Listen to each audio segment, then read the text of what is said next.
I set it all up. Yeah, meeting is now. Excellent. Okay. Good evening, Corinne. How are you? I'm good. Hello, Callie. It's been one era after another this evening with Facebook and goodness knows what all, but we'll get there in the end. Mhm. It's lovely Yeah. to have you on, Corinne, and I'm really, really grateful to have you here to talk about a topic that's really pertinent to so many people these days. And I know that there's been a lot of interest around this particular live series. So thank you Mhm. very much for stepping up and doing that with me. So tonight we're basically just doing an introduction and talking about what neurodiversity is, and also a few strategies around establishing a good foundation for um, calming the nervous system. Yes. So, yes, what is neurodiversity, Corinne? Hi, everyone. Thank you very much for having me. My name is Corrine Allan, and I work as a neurodiverse specialist, art therapist at Capity Neurotherapy. And we mainly focus on helping children to recover from emotional trauma, but as well children which are on the neurodiverse spectrum with sensory integration or movement therapy. So what is neurodiversity? Under neurodiversity, we understand everything which the brain works slightly different. So we have a really big discussion these days. Should we call certain things a disorder, or is it just a different way of the brain? But because we live in a world where we have clinical diagnostic to access individual learning support and other things, they are named for certain things, but it just means that the brain works slightly different. Neurodiversity has nothing to do with intelligence. Intelligence is something completely different. We have different kinds of intelligence: social intelligence, emotional intelligence, intelligence with technology. So neurodiversity just means in the left center of the brain, there's quite often challenges. So under neurodiversity, we have autism, we have attention deficit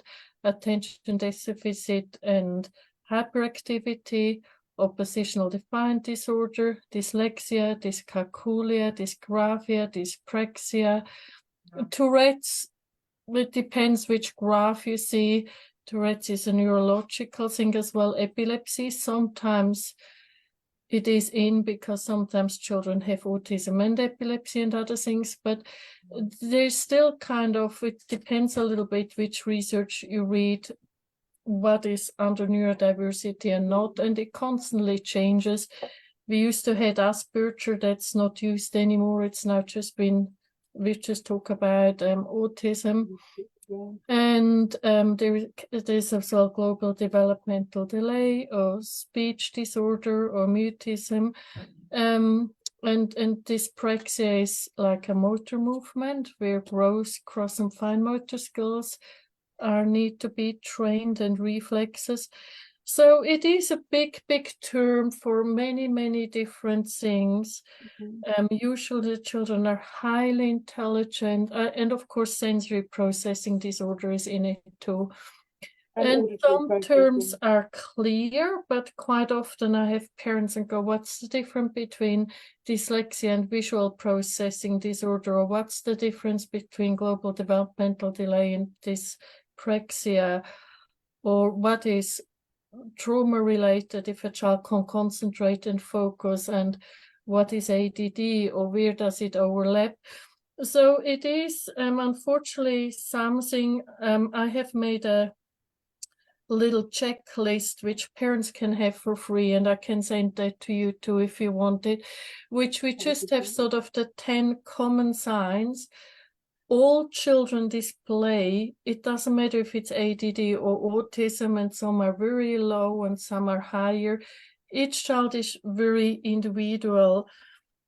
But what we see in children which are on the neurodiverse spectrum, we see some of the common challenges. One challenge is not sleeping well from an early age on, especially well known with children with autism, but not sleeping well, struggling to fall asleep, struggling with transitions. I play with my Lego and now I should go to school. Struggling with social interaction, maybe have 2 or 3 close friends and stay in that friendship group, but not generally at the playground or in the classroom, play with others. They love to be alone. They love to play alone. Often they don't have eye contact, often delay in speech or some kind of speech challenges. Self-regulation, they really struggle with not just like a 2-year-old tantrum or I don't want to do something. They struggle with sensory inputs, and when we talk about sensory inputs, we talk about the 8 senses. They can be touch sensitive, sound sensitive, afraid of sound, oral sensitivity towards texture or taste, smell sensitivity to a different toothpaste, and the touch sensitivities as well. When we wash here or we have different clothes, we cry. The proprioceptive system, they seek movement quite often. They really struggle to sit down. They're fidgeting or they little hurricanes. Have I forgotten something? What else? Yeah, and focus and concentration. So those are the things, and not just that your child maybe has problem 1 or 2 weeks, a new school or something. Those things are everyday transition, every week. You know, I forgot what the teacher told me. Every week on an assembly or in a social situation, the child challenge. So those are things we see constantly. And in New Zealand, we don't diagnose before the age of 4 generally, because we know every child develops different, and some children, they may be with 3 a little bit behind, but then suddenly they pick up on everything. So the development, of course, is very individual, and those children are super kind. They're usually empathetic and they love animals. They're awesome with art, have the best stories, and really fantastic children. But the structured learning environment and being in a classroom with 30 children and like not being able to finish something if they're completely in the story, or yeah, another thing is time management. It's just quite often, what is 30 minutes, what is 15 minutes, or following instruction, go and get dressed, make your bed, brush your teeth, and we have to intervene 4 or 5 times. Even we had charts and even we have routines. It just doesn't seem to be picked up. And it's not bad parenting, and I get really, really upset if I hear that, because you know how, and I'm not saying teachers or generally schools, but you know how we still can go, this is a naughty child, and it's very clear the child has sensory issues, or this is bad behaving. We don't understand the difference between a tantrum and a sensory meltdown.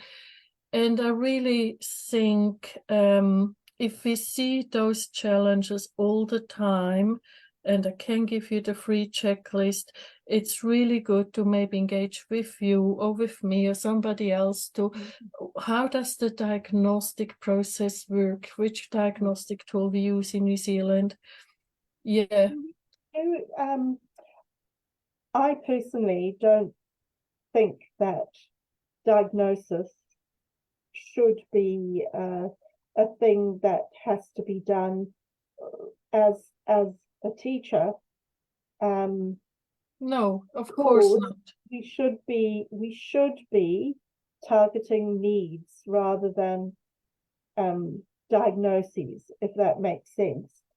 Yeah, But I mean, unfortunately, here you kind of do have to have some kind of diagnosis to be able to get funding, what little funding there is.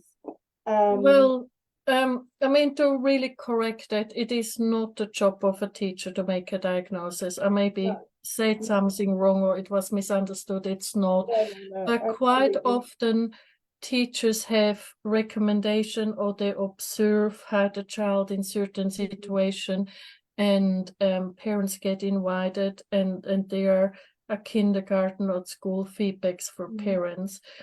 Quite often parents come to me and say, I don't want my child labeled. And I think that is still something from the 80s, a long time ago. These days, diagnostic is just to understand the individual need of the child. If we know exactly what it is, we can provide the right solution. If we think it is ADD and the child actually has trauma, the child gets frustrated, teacher, parents, because we use the wrong intervention. As well, if a child has visual processing, it needs different learning tools, like reading stripes or colorful paper, other visual support, than when it's dyslexia. So I think it's really important to know what it is. And if it's autism, we have very specific parenting tools, which we know it works. Of course, every child is different. But I think a lot of parents are frustrated, their children are frustrated. 80% of learning difficulties is emotional blockage, and 20% is to provide the right resource for the right challenge. And I really think it's really important to focus on our talents and have a strengths-based approach to teaching, but as well support with the right tools where the child has challenge, so they can achieve academically and socially in their own time and in their own way. But there's the rub, at school, it's never really in their own time and in their own way, unfortunately, for a lot of these kids. So yeah, well, I think primary school, there's a lot of support, and I think as well at college, I had many parents who done a diagnostic. I informed them over the diagnostic process and told them we use Woodstock Johnson 4 and the different diagnostic tools. And out of that came individual learning plan, and children could make a NCA test in a room by themselves, or they had a writer, or they had extra support. So I've seen a lot of really good support. The Ministry of Education has just 2 months ago in New Zealand published a new integrated learning, the learning plan for inclusive learning. And it's really amazing. If schools follow the recommendation of the Ministry of Education, they really listen to all the recommendations we have made, and hopefully it makes really, really positive changes over time for the next generations to come. But there is a lot of support from the Ministry of Education. There is as well health school and other things, but without knowing what does the child has. I've seen children which been sent to me for attention deficit, and they actually had food intolerances, and once they had a hair analysis to find out exactly what food intolerance it is. They've been completely changed children, and they didn't had ADHD. And the intervention techniques used in the classroom are often outdated, and parents want to help their children. They love their children. They're good parents. They want to get the support, but they're not quite sure where to start. And I think even just an hour with me to go, what is the issue? Okay, here are some free questionnaires to answer. What would be the diagnostic, or is it maybe just a spelled assessment only to find out, is it dyslexia, dyscalculia, dysgraphia, just to get support at school and not have a clinical diagnostic from a clinical psychologist or an educational psychologist. And it's some parents want to know, some parents only want the support they need for the children, some parents only want to know how to parent their children. Everybody's different, and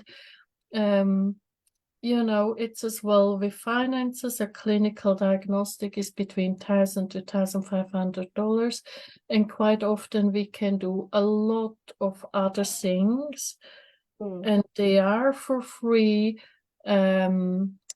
If we kind of have a plan where to start and how to go through. And I think some of those things we wanted to talk about tonight, what parents can do.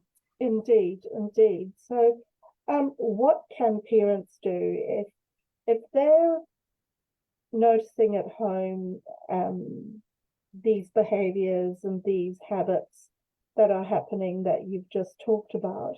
What are the sorts of things that they can start doing today, you know, to try and relieve the stressful situation? So one thing they can do first, they can reach out to the Ark Education, they can reach out to you, they can get guidance from you. If I'm in Christchurch or Auckland or Tapa, wherever I am, what kind of support people are in this area. And I really would recommend to contact you through an email or call you and say, I have a child, I have challenges, I maybe have not all clarity what it is, but start with support and talk to somebody like you, or as well, what is it called, the other organization, Talking Works has a lot of specialists, and then it will come back to me, but they are organizations, and if you can't help, you know as well where to get to direct people to. Indeed. So that's one thing. Ask for support. Be clear, do you want to have a diagnostic which leads into an individual learning plan and long-term support, or do you want a spelled assessment? A spelled assessment, is for finding out does your child has a learning difficulty. A learning difficulty is your child only has dyscalculia or only has dyslexia or dysgraphia is forming letters. If your child has a complex learning difficulty, it has maybe problem with forming letter dysgraphia and problems with numbers dyslexia. So then it's a complex learning difficulty. That is a lot cheaper and a lot faster, just a spelled assessment, just finding out does my child has learning difficulty, which leads to frustration and anger, and maybe that's all you need to do. And you don't even have to go into a clinical diagnostic. If you have a child which is a hurricane running up and down the hallway, over the sofa, can't sit still on the chair and constantly fidgeting, a really good thing is a swing. Sensory Sam has fantastic swings, and movement relaxes a child. So if a child seeks movement, the proprioceptive system is underdeveloped. If you give him movement like a swing to sleep in or to move, it will actually calm down the child. So the child naturally seeks movement because naturally it needs to develop the proprioceptive system, but that's quite hard. We get the washing, try to cook or answer some emails, and we have a hurricane around us all the time. So one thing to calm down is really a sensory swing is fantastic. They love it and they use it every day. The second thing, water. A lot of water. As more water we have, as better it is for the central nervous system. The third thing is finding out is on the metabolistic side, on the physical side, a problem. So children can have nutritional problem or metabolistic problem, and they are becoming out of balance, and it's actually not neurodiversity or not learning difficulty. So if we test urine, we only know if the body is alkalic or acid. If we test blood, we only know we test for COVID or something. But a hair analysis, it's only a little bit of hair wrapped in a tissue going to the laboratory. You know, grass, you know, animals, you know, food, gluten, dairy, you know, environment, pollen, you know, everything. And if a child has a reaction to certain thing, the central nervous system can be really, really stressed. Then the sensory system is stressed. And if we have a stressed central nervous system, a stressed sensory system, we don't have to be surprised that the child doesn't have the capacity to regulate emotions. So a hair analysis is really cheap. Most children on the neurodiverse spectrum are highly sensitive. They have a highly sensitive nervous system.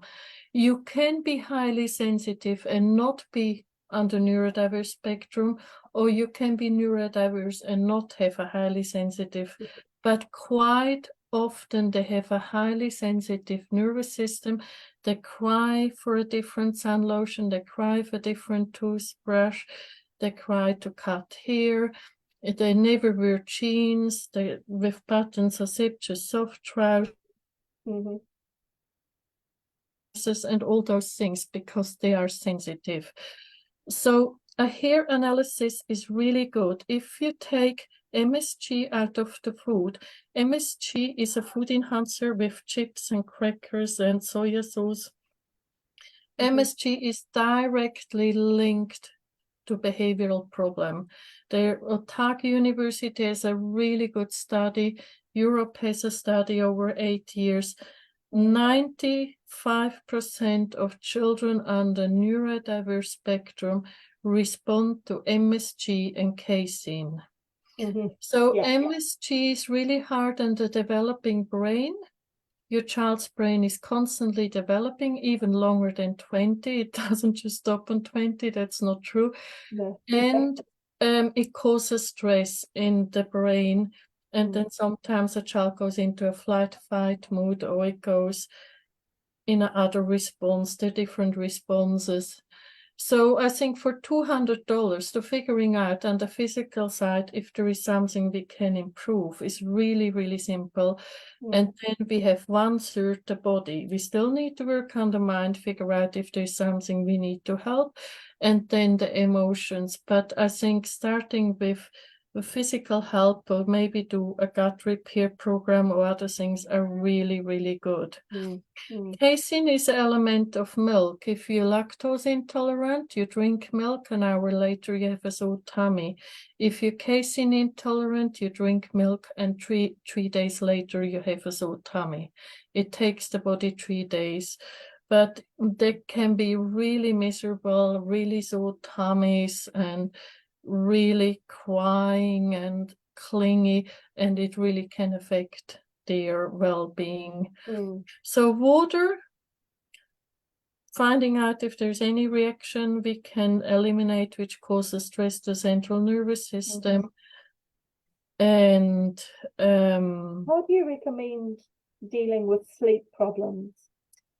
Sleep, I don't know what it is, but those children, they seem to really struggle to calm down. They seem to, the mind goes and goes. Sleep, I think what really helps is a weighted blanket and a weighted animal. We use Defrest. Defrest is made by the Orange Clinic in Wellington. Sorry, my dog barks. So Defrest, the Orange Clinic in Wellington, it's 100% homeopathic, and it calms down the central nervous system, and it helps with sleep, focus, and concentration. And it goes a little bit with the weight and age of the child, but I can tell them that in a text, so that's really simple. Usually 5 drops morning, lunch, and evening. And if the child is more than 45 minutes to go to sleep, we can go up to 8 drops or even 10 drops at night. If the child is too tired in the morning, we go to the dosage the previous week and we stay there. So there is a small increase like every medication, but we monitor every week. If we're not sure, we stay another week, and we only increase if we have. But it has only good side effects, and it's fantastic. It goes out the window every time.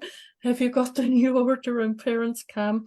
And I had a child from here on the Kapiti Coast, hasn't slept for 4 years, and after now 3 months it sleeps every night and in the bed, and just the whole family has calmed down. It takes the body sort of 6 weeks to calm slowly down of the stress, but it's fantastic. A lot of children have as well anxiety. It helps as well with anxiety. I have teenagers which have it in their backpack. If they get anxious, they take a few drops. And I have a lot of adults which are stress and pressure on all sides. And so I have used it for the last 8 years.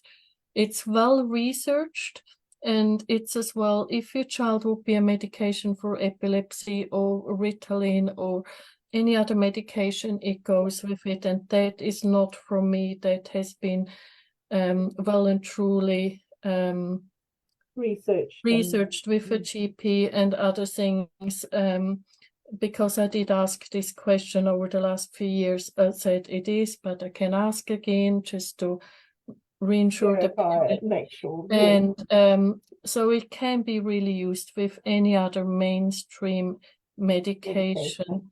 And it's absolutely fantastic. So we have water, we have figuring out if there is child-reactive MSG or casein or maybe something else. We have the DFRAS, which helps with sleep and focus and concentration. And we have weighted blankets and weighted animals. The weighted animals are really good because they're not alone in the bedroom, and they can talk to their body and they can hold somebody if they feel lonely. So it's a lot of emotional support there. And you can as well further de-stress with having cleaning products which are non-chemical, or washing powders which are as least chemical as we can get.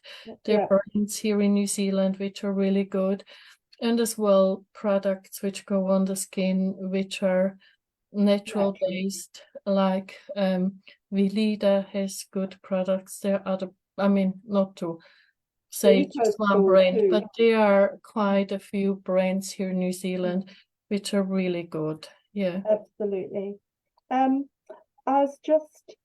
I don't know if you've heard of binaural. And I find that playing binaural music on earphones with certain children in the classroom works like magic. They go from really stressed to, and they come and ask me, can we listen to that music? I agree with you. And I another thing for sleeping, I have in my sensory room a little projector which goes up to the ceiling, and there's little stars and blue lights, and it just, the blue light seems to go through the eyes into the brain and just calm down. So projectors, you can get them between $30 and $50. Sometimes they're as well connected to headphones.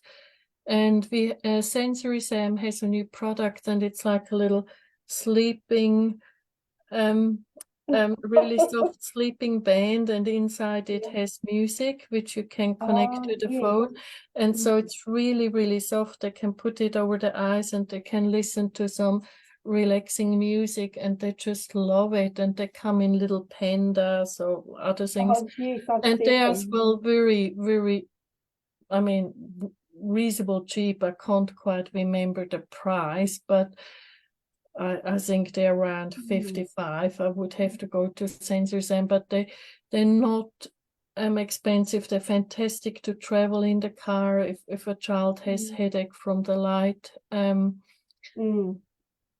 You know, so they're fantastic to just put them on, and it goes from one side to the other, and that's what it's almost like one of those, what are they called again, that you have with your piano? Yeah, I can't remember, but it does something to the brain, does it?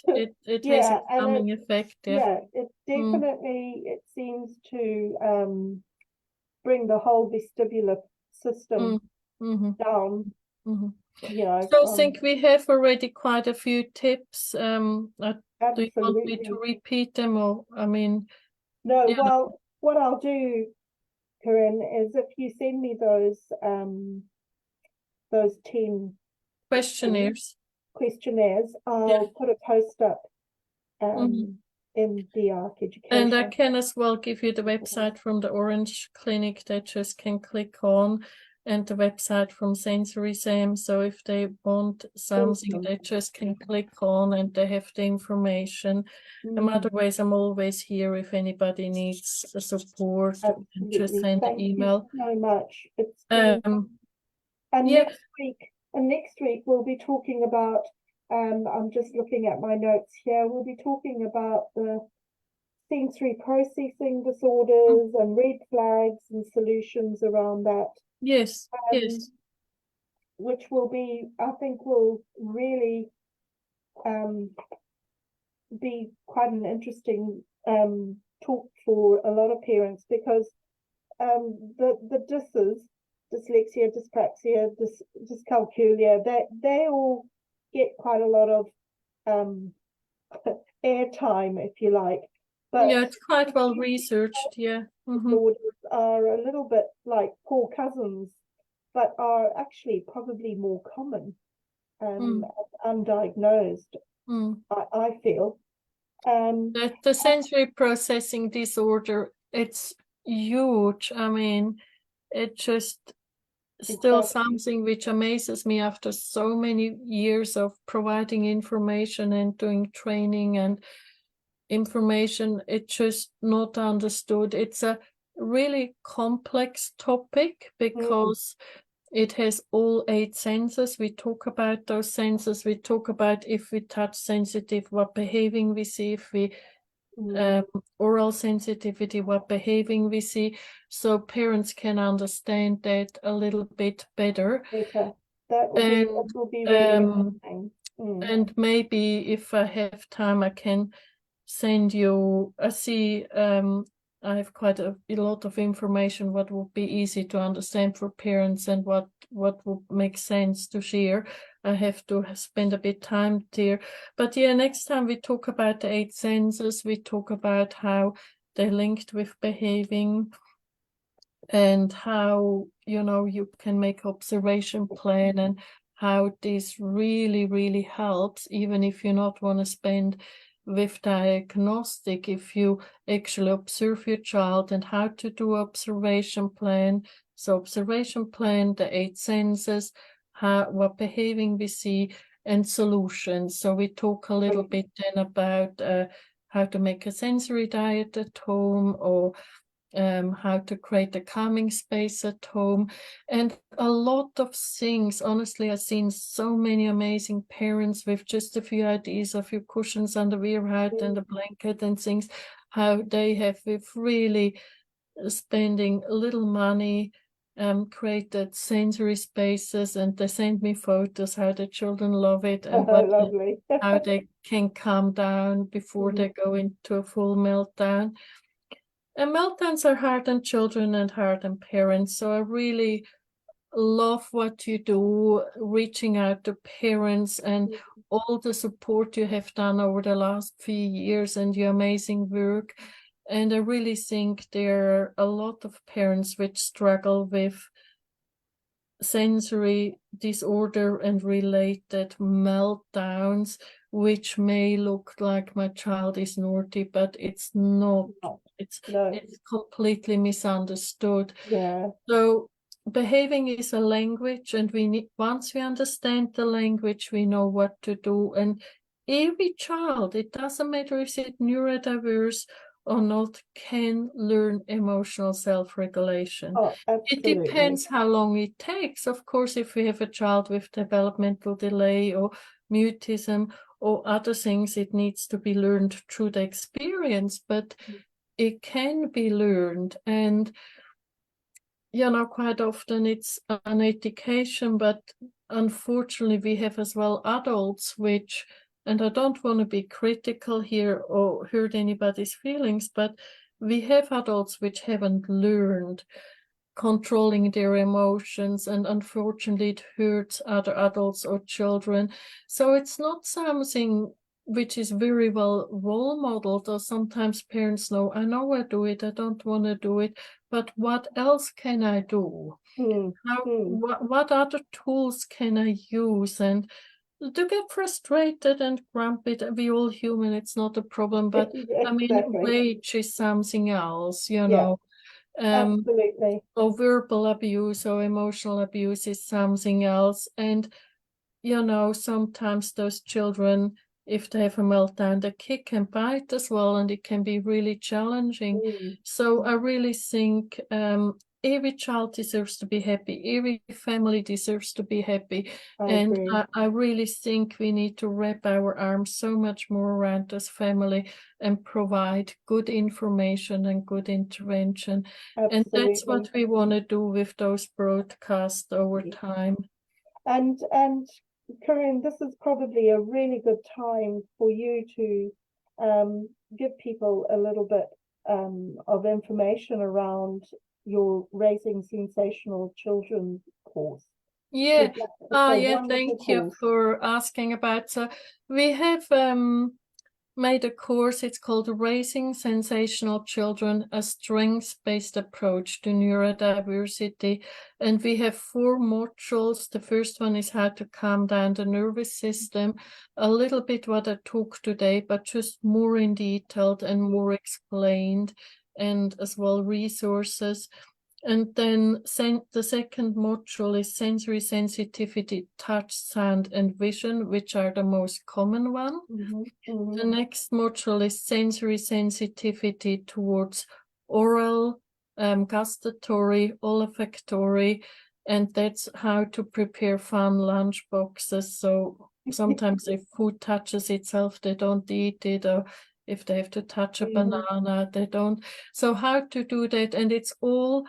And the last module is sensory sensitivity towards movement and body awareness. So sometimes they bump into things unintentionally and other things. And then in each module, you have 5 videos, which are really practical things what to do at home. So like if a child is sound sensitive, how do we play with sound at home to train that sense, so the emotional fear of sound disappears. So there are 4 modules. You can buy each module for itself, $250, 5 videos, 1 free video, and PDFs, and as well discount codes for Sensory Sam or for the Orange Clinic, other things. Fantastic. And you can buy the whole course. The whole course, you get 20 CPD credits. So a lot of therapists and OTs and special needs teachers, they need every year 20 to 25 CPD credits. And if you have the course, you get the certificate, the CPD accreditation, and you can use all the videos and all the resources in the classroom. Fantastic. So the course is for children with complex behaving and complex learning difficulties. So it doesn't mean I just have dyslexia sorted out and otherwise sweet.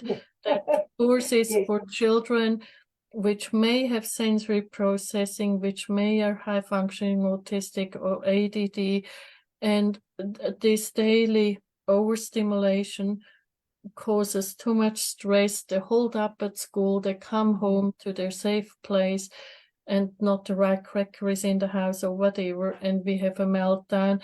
Yeah. And that is not parenting. It's simply not. And it's not a bad child or a naughty child. That It's a child stressed really child. needs support.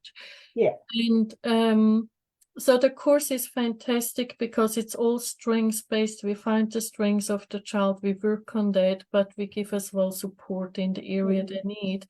And the most interesting thing, I don't know if you have observed that, but children with sensory processing disorder, they avoid touching things, or they avoid balancing because, and then, or avoid social interaction, anything they challenge, they avoid.